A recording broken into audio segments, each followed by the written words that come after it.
welcome into the first edition of Hog Heaven in 2020. I hope everybody had a fantastic and safe New Year's celebration, and I hope all your holiday celebrations were wonderful. Big episode here coming today. We're starting off the season strong. Brian Raven, the coach of the South Grand Prairie girls basketball team, had a chance to come in and talk with us today. What a cool guy. Really a great story on how he got to the position he's in now. He worked a lot of different assistant jobs, internships, before he had a chance to take control of his own high school team. And that team's 23-2 right now. So a really cool thing going on right now in South Grand Prairie.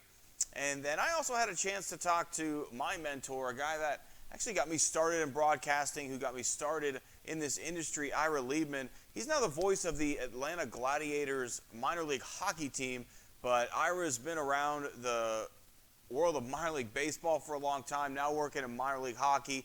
Just a really cool, interesting show here for you guys today. So please stay tuned. I think you're really going to enjoy this edition of Hog Heaven after this.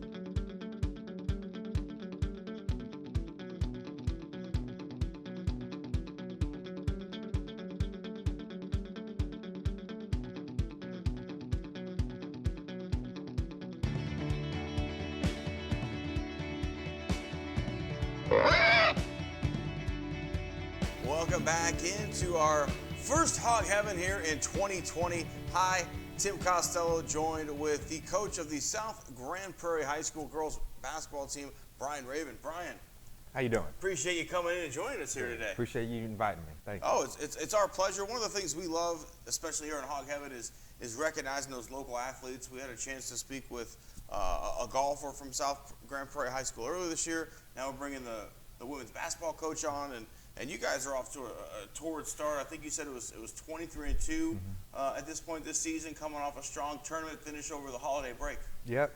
Yeah, our two losses so far have been to teams we've beaten earlier in the year. So the second loss, we lost to Arlington Martin in the Mansfield Spring Creek tournament. Great game, went into overtime. But the first time we played them, we won by 18. And I think our kids might have overlooked them a little bit. But been a great start. It's just a little different for our kids having that target on our back now. So there's something we've got to keep growing and getting better at. You know, it's one of the things you mentioned when we were talking before the show started was having that target on your back. Is this the first time since you've been the coach or since you've been with South Grand Prairie that the girls really do kind of have that target every night as one of the teams to beat here in the North Texas area? Yeah, this is my second year as head coach. So last year we actually we had 15 losses last year. And we got into the playoffs, snuck into the playoffs, and we ended up making it to the regional finals. So essentially the Elite Eight of our of 6A. And along the way, we beat Duncanville. They were number 6 in the state at the time. We beat a Hebron team that had won 30 games. We beat the number 1 team in the state, Cedar Hill. And then we met our match against DeSoto in the regional final. So coming off a season where we had 15 losses, and we were knocking off everybody ranked ahead of us, predicted to be better than, had better seasons than us to that point. So now this year, coming in with that expectation of, all right, we know what we can do. Now it's a different feeling. It's a good feeling because you've done something, but it's definitely a different feeling that we as coaches and our players have to just adjust to. What's the makeup of the team this year, maybe versus last year? Did you have a lot of younger girls on the team last year who got a chance to have that playoff experience and come back this year, feeling, hey, we can beat anybody? Yeah, last season's team, we only had 3 kids that had varsity experience. So that probably was a reason for some of our 15 losses last year as they grew and got better. This year we returned 3 seniors, but 1 senior that played particularly a lot. So we would return the core of our team for the most part, and now they know the experience and they know what to go through, the grind of a season. So yeah, I think just that returning a big core of our group, is paying off. Talk a little bit about building a program, right? Because when you look at some of these women's basketball programs in the area, they're good year in and year out. And then when you look at, especially at the college level, which is where you're trying to get your girls to at that next level, Right. the same colleges are there every year, year in and year out, that are good women's basketball schools. What's it take to build a good women's basketball program here in this area? Well, thankfully, I learned from Coach Morrow, Samantha Morrow. I was her varsity assistant for 6 seasons before I became the head coach. And she's a legend. She's going to be inducted into the Hall of Fame. She's won from 1999 to 2003. She won 4 consecutive state titles at Mansfield. So I learned from the best. And really the biggest thing to have sustained success is to get into your lower levels, get into the middle schools, start developing those kids early, as opposed to, all right, you focus solely on the high schools. Now if you have, a transcendent athlete, 1 or 2 kids that come through every once in a while, you'll be really good then. But then once they're gone, you don't have that development. You don't have the kids in the system that can replace the next batch. So every senior class we've had, or just about, we've always had college-bound athletes. We've always had the talent to kind of replace what was leaving out the door. So I think that's one of the biggest reasons. You look at the Duncanvilles, DeSoto's, lower levels, lower classifications, Amarillos, Canyons. Like every year, every 2 years, they've got a kid or they've got role players that, man, they're good. You can't leave them open. Like, they're skilled. Mm-hmm. So I think that's one of the most important things, just getting into the lower levels, get into your middle schools, your feeder schools, and working with them.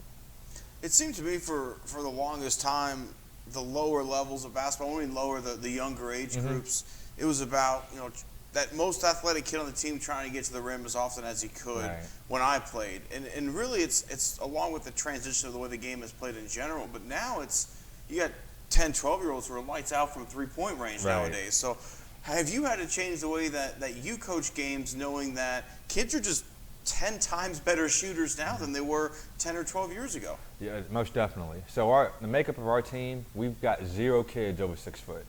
So we're small. And the But top, probably quick with that very thought quick, process. very quick. So in comparison, we played DeSoto, who we lost to in regionals last year, and we beat earlier this year. We'll play another time in district. They're supremely talented. They have 9 Division I kids that are already got offers, and a senior that's already committed. But they start a front line of 6'5", 6'4", and 6'4". I mean, they're huge. So how do we counteract that? We're small. We shoot threes. We play fast. We get up and down. So just talking about the trends and the adjusting, I mean, that's what we do. Like, we got to get up and down. We got to play fast, and it's not so much even for us making the three. It's almost the fear of making the three. Like, all right, teams are going to try to run us off the line. All right, well, if they do, all right, well, we can still use our speed and get into the paint and then kick out or make plays for others. So that's definitely a trend where, like, the younger the kids are, they're focusing more on the three-point shot and extending out. And one thing that I think has helped a little bit are players like, and it's an NBA player, but players like Steph Curry. Sure. Just you look at him, compared to other NBA players, he looks like a little kid out there. But I mean, he's 6'3" and 200-something pounds. I mean, he's a world-class athlete, but he's not LeBron James. He's not 6'8". He's not Dwight Howard. He's not Ben Simmons. He's not somebody that's just overpowering physically. So he's got to be supremely skilled to be as dominant as he is. And other kids see that, like, oh shoot, that's how I can be dominant. Become a shooter. Become supremely skilled in those areas. So, no, I think you're spot on. Talk a little bit about AAU basketball, because when I was growing up, that wasn't really a thing. You played, whatever league it was until you had the chance to play middle school, and then you played high school. If you played some summer rec leagues, okay, but there wasn't this thought process of year-round basketball where your school almost is secondary to playing for that AAU team sometimes. How does that kind of, I don't know if I want to say get in the way with what you want to do, but Right. How do you try and balance AAU versus I need you for my school and representing your city and things like that? Right. I think it's a delicate but needed balance because there's a lot of AAU coaches that might not get along with high school coaches. There's a lot of high school coaches that might not get along with AAU coaches. I'm of the mindset of anybody that can help the kids is a friend of mine. It's just with summer basketball, it's so much easier for college coaches to sit in a gym in July and see, 30 games a day and see there's a tournament with 300 teams in it and they can see everybody at one time. But it's also just as important to where the kids value games to where in AAU ball, they might play 50 games in a month, and now all of a sudden a win's not quite as important, a loss isn't quite as important compared to high school. We got 2 games a week, for district. Your name's in the paper, you're in the Dallas Morning News. If you win a state title, you go to the record books. You're going to San Antonio. There's different benefits to both, and I think both can end up helping. I think both do help each other. But at the end of the day, nobody's going to remember the Super 64 tournament in July, who won that tournament. They're going to remember who won the state tournament in 6A last year, Commerce Judson, or the 5A champion, Amarillo, so it's just a little different, but, you just do your best to work with it, have good relationships with AAU coaches, and if you're helping kids get to college for free or get scholarship money and there's, D1, D2, D3, NAIA, as long as you're helping kids get to where they want to go, I think, it's win-win for everybody. If you had a chance to, I guess, talk to maybe a 6 or 7-year-old kid who has that love of the game, and when they get to high school, they want to make sure that they have a chance to start for you at South Grand Prairie, what are the things that they should be working on every day to make sure that, not everyone's the freakish athlete, but like you mentioned, you can be a darn good role player and make yourself very, very useful on a team. What are the things that you think are most useful? What traits are you looking for? And, what would you tell a kid to start working on now to make sure they're ready to go in high school? We've actually got some kids that I do talk to about this. But, 6 to 7 years old, some of the things I would kind of focus on with them, obviously fundamentals, passing and shooting, left-handed and right-handed layup footwork. But honestly, it's difficult, but it's mass production. And what I mean by that is people try to get on teams so young that, all right, you got a 6 and 7-year-old playing with the same size basketball that our girls play with as varsity. We're not strong enough to do that. So one of the things I would recommend would be find a team or a group that focuses on 3-on-3, play half court to where they get more touches as opposed to focusing on 5-on-5. Find an organization that uses a smaller ball for that young to where it's almost like if I'm using this, like my hand, this isn't a regular football, So imagine if a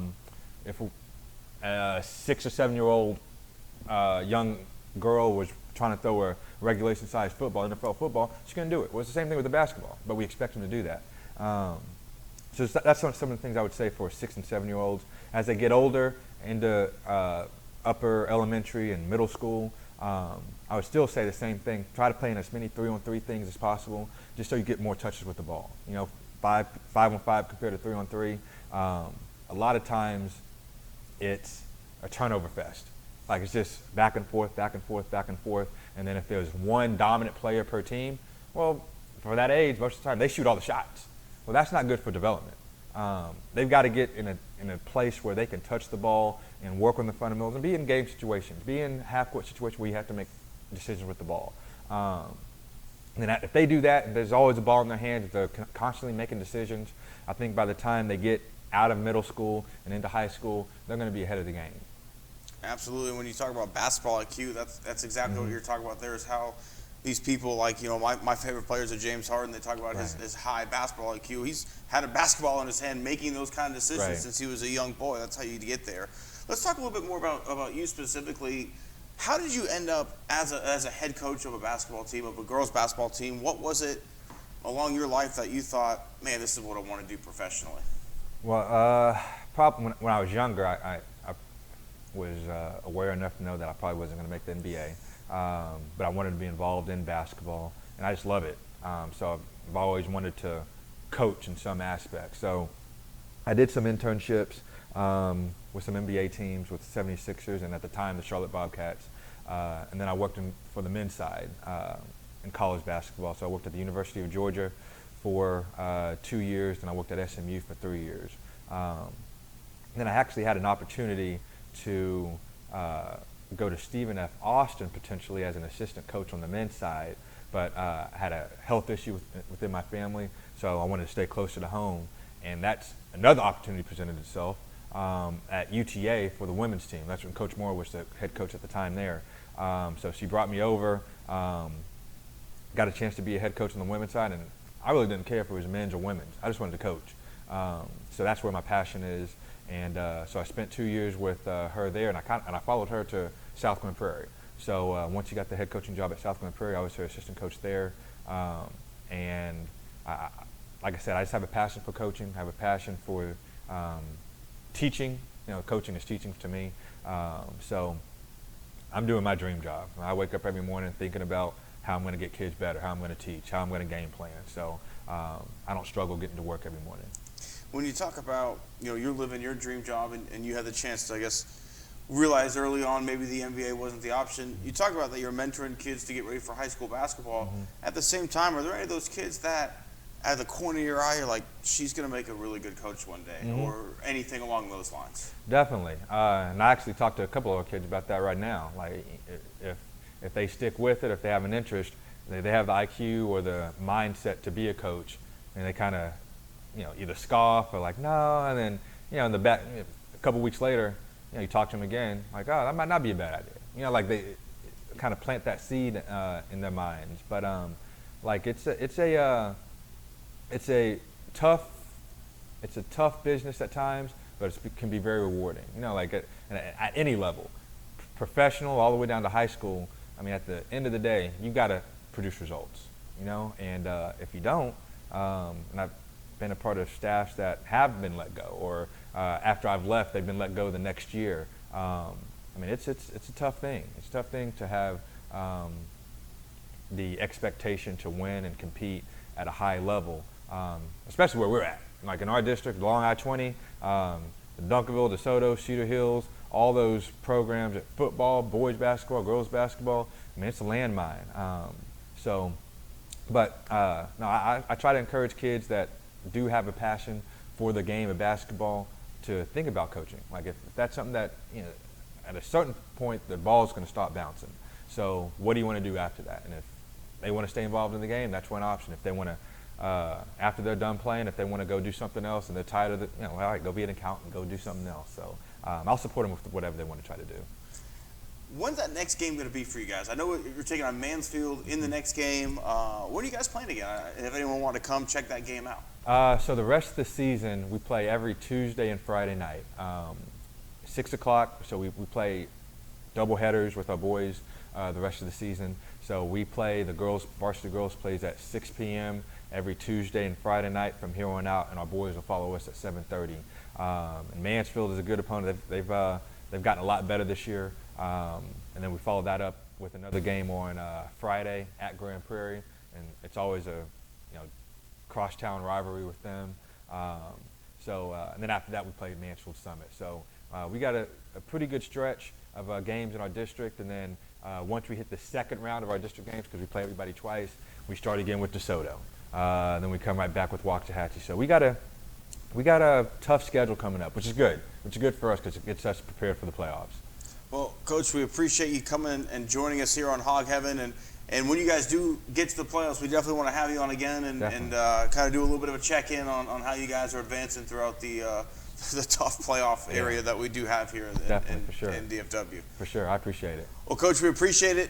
Brian Raven, the head coach of the women's varsity basketball team with South Grand Prairie High School. We'll be right back on Hog Heaven after this. Attention AirHogs fans, have you still not gotten your 2020 season pass? Well, why not? For only $150, you get in the gate for all 50 home games, including playoffs. That's just $3 a game. It's affordable fun the whole family can enjoy.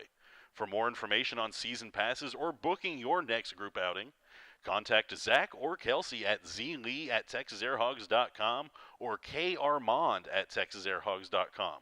We look forward to seeing you in 2020. Instead of going to school every morning, what if school could come to you? Because learning happens anywhere and everywhere. K-12 powered schools provide a tuition-free, full-time, online public school education. It's public school at home. K-12's curriculum is designed to engage students, to challenge them. So visit k12.com today. Tuition-free in Texas. Welcome back in on another episode of Hog Heaven. Tim Costello joined. Actually, this one's pretty cool with my mentor, the voice of the Atlanta Gladiators, Ira Liebman. Ira, how are we doing today? Tim, how are you? Doing pretty well. It's a little chilly here in the DFW area. I don't know what it's like there in Atlanta for you, though. It's nice in Atlanta today, but hasn't been, Still cold, still the East Coast. So, Ira, you are actually in your first season working in hockey this year. It was a little bit of a strange journey for you to get there. Talk a little bit about how you ended up calling minor league hockey in 2020 and 2019. Well, as you might remember, when we were both in Sugarland together doing both the Skeeters games, we also did the Sugarland Imperials, which are a E3 CHL team, which is, if you're going to make an equivalent to baseball, it's kind of like rookie ball, but there are certain situations where it's a pay-to-play league too. It's like, 18 to 20.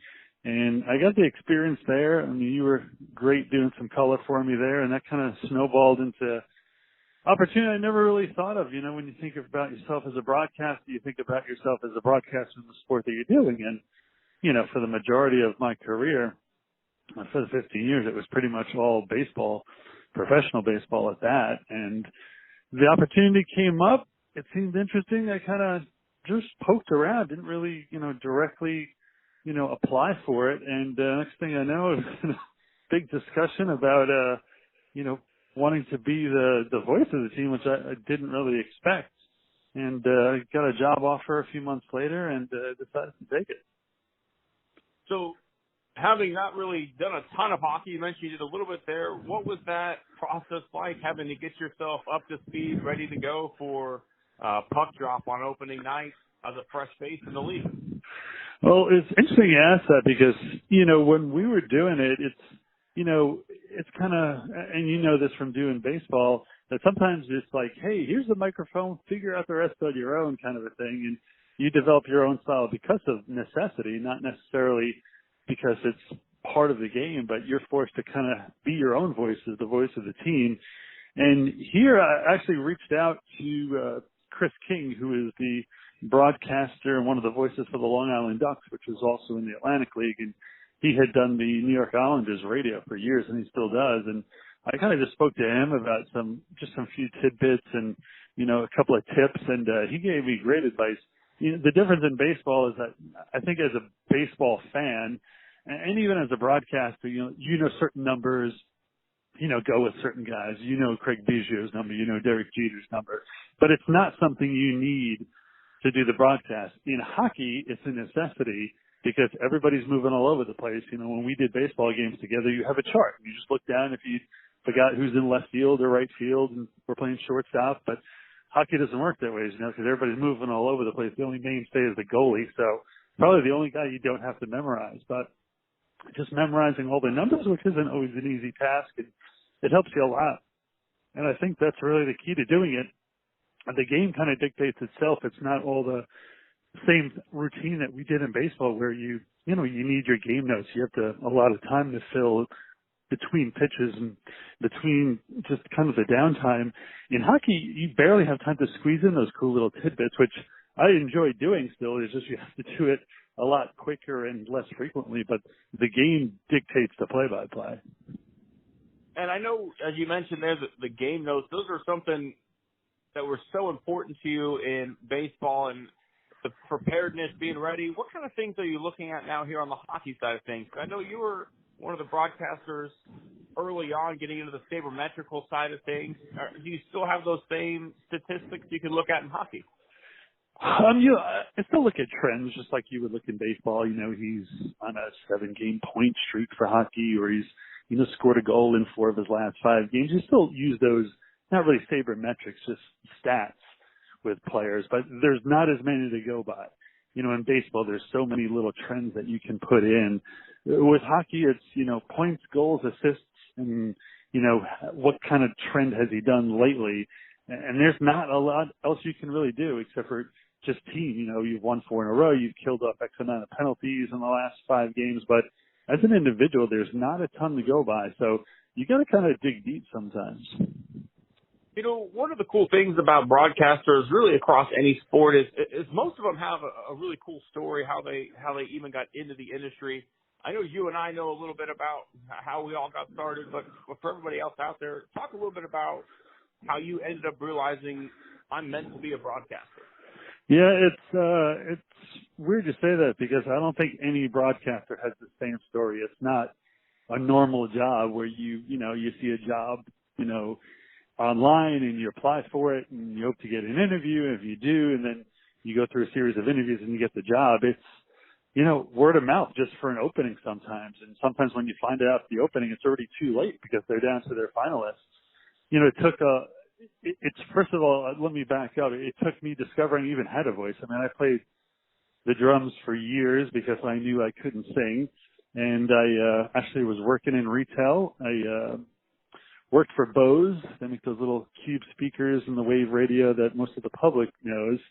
And I had to do announcements. It was a place called Incredible Universe. It was oddly, it was almost like it was meant to be. Started in Houston, and I had to do these announcements to get people into the demonstration show for the Bose home theater systems. And I just started doing it because it was me and another woman. And she said, yeah, do the announcements. I'll get the room set up. And it just was, it was nothing that like, hey, you got a great voice. Why don't you do the announcements? It was just me and her. And she would always set up the room, and I would just walk out and do the announcements. And a few people that I used to be the manager of the home theater department started saying, hey, who's doing the announcements back there? And I was like, well, it's me and Suella, and it's not a girl's voice that you're hearing, so it's me. And they're like, oh, wow, you have a really good voice. And I thought, you guys are just saying that because I used to be your boss. But then other departments started coming over and saying the same thing. And I thought, man, I might be onto something here. I mean, so this woman, Suella, we both took people from a lot of different industries. They liked me because I had the retail sales background and management and retail sales. And they took her because she had singing and acting in her background. She was very animated for the demonstration shows. Both did a really good job. It was a whole smoke and mirror type show. And I asked her, I said, you did some singing. I said, do you think I have a good voice? Just kind of expecting her to say, well, I mean, not really, but, I like the way you do the announcements. But she said, yeah, that's why I have you do the announcements. And I was like, really?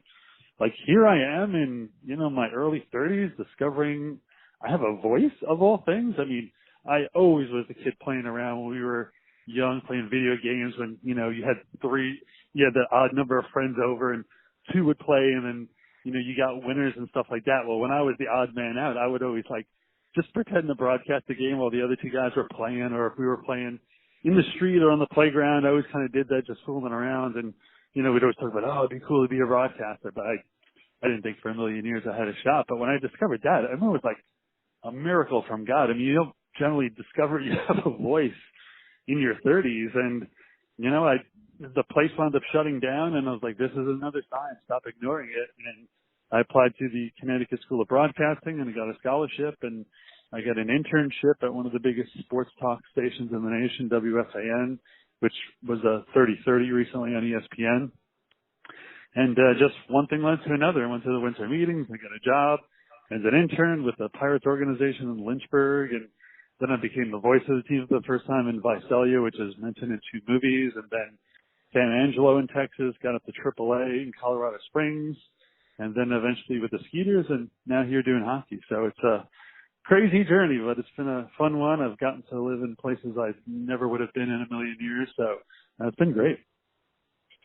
You mentioned something in there that as a show we talked about last week, and that's the internship, and it's so important in baseball. I got to know you through an internship. It was my foot into this industry. You mentioned you did an internship in Lynchburg.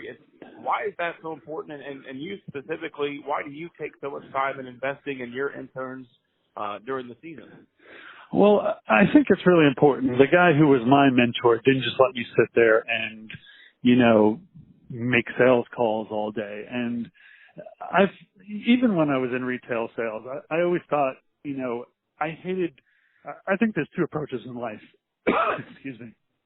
When you either don't help somebody because you're afraid that they'll move in on your territory, whether that's getting your sales or getting your job or whatever, or you didn't like it being done to you, so you don't do it to other people. And I took the latter. I saw internships that were a waste of time, people just sitting at a desk all day with no direction, or they were a broadcast intern, but they never got on the air.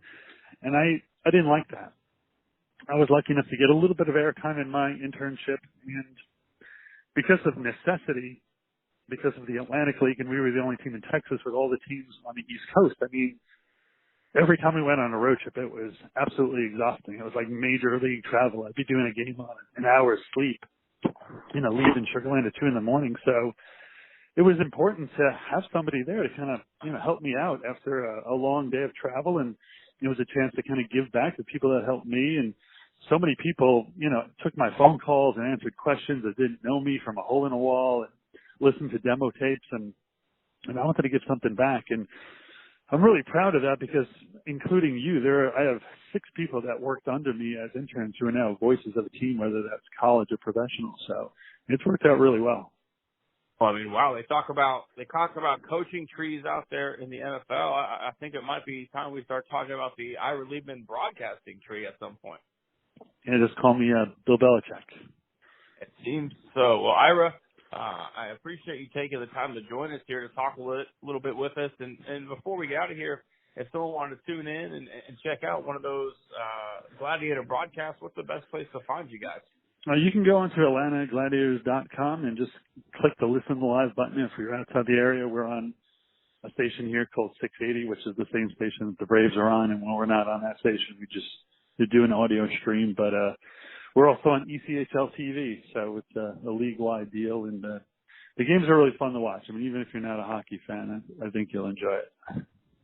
Well, Ira, as always, I appreciate you taking the time to talk with us, and it's always just quite interesting to hear you talk in general.